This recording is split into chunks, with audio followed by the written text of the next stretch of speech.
एक घास प्रेमाचा खास तुमच्यासाठी. तर आज बनवूयात दूध पाक. तर बासुंदी आणि खीर तर आपण नेहमीच खातो, पण आज बनवूयात गुजरातचा पारंपरिक पदार्थ, तो म्हणजे दूध पाक. अतिशय चविष्ट आणि कमी साहित्यात होणारा हा दूध पाक तर खूप मस्त.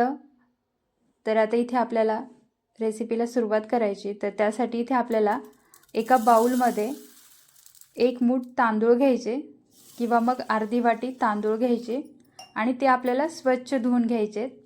तर पाऊण लिटरसाठी एक मूठ तांदूळ बरोबर आहे.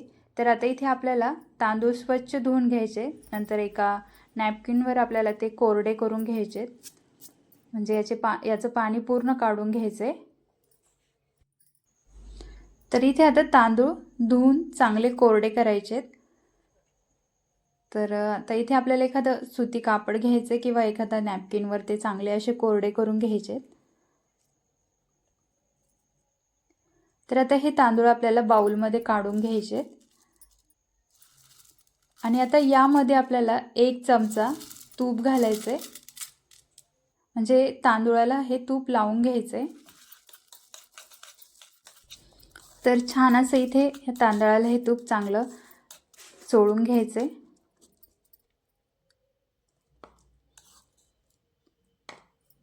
तर आता इथे सगळ्यात तूप तांदळाला लागले. तर आता गॅस चालू करायचा आहे आणि कढईमध्ये आपल्याला पाऊण लिटर दूध घालायचं आहे. तर इथे दुधाचं प्रमाण तुम्ही कमी जास्त करू शकता, पण त्याच प्रमाणात तांदळाचं सुद्धा प्रमाण ठेवायचं आहे. तर आता दुधाला इथे उकळी येऊ द्यायची आहे आणि उकळी आली की तांदूळ दुधामध्ये सोडायचे.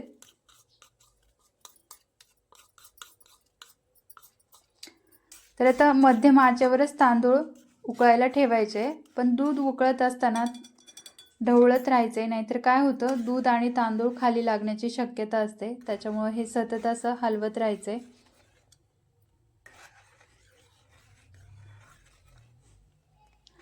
दिसायला जरी हे खिरीसारखं असलं ना, तरी याची चव बनवण्याची पद्धत थोडी वेगळी आहे.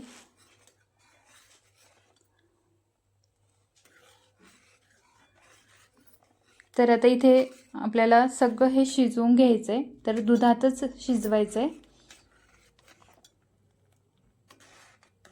तर दूध आटत आले की तांदूळ शिजत येतो आणि तांदूळ शक्यतो बासमतीच वापरायचा, कारण त्याचा सुवास खूप चांगला येतो.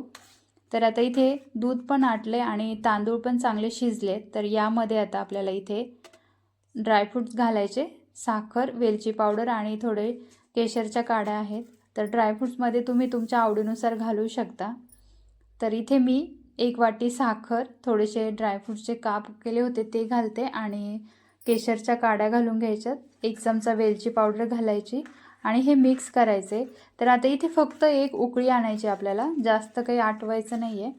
तर अशी उकळी आणून घ्यायची, म्हणजे साखर चांगली विरघळली जाईल. तर आता इथे साखर पण चांगली विरघळली आहे. आता गॅस बंद करूया.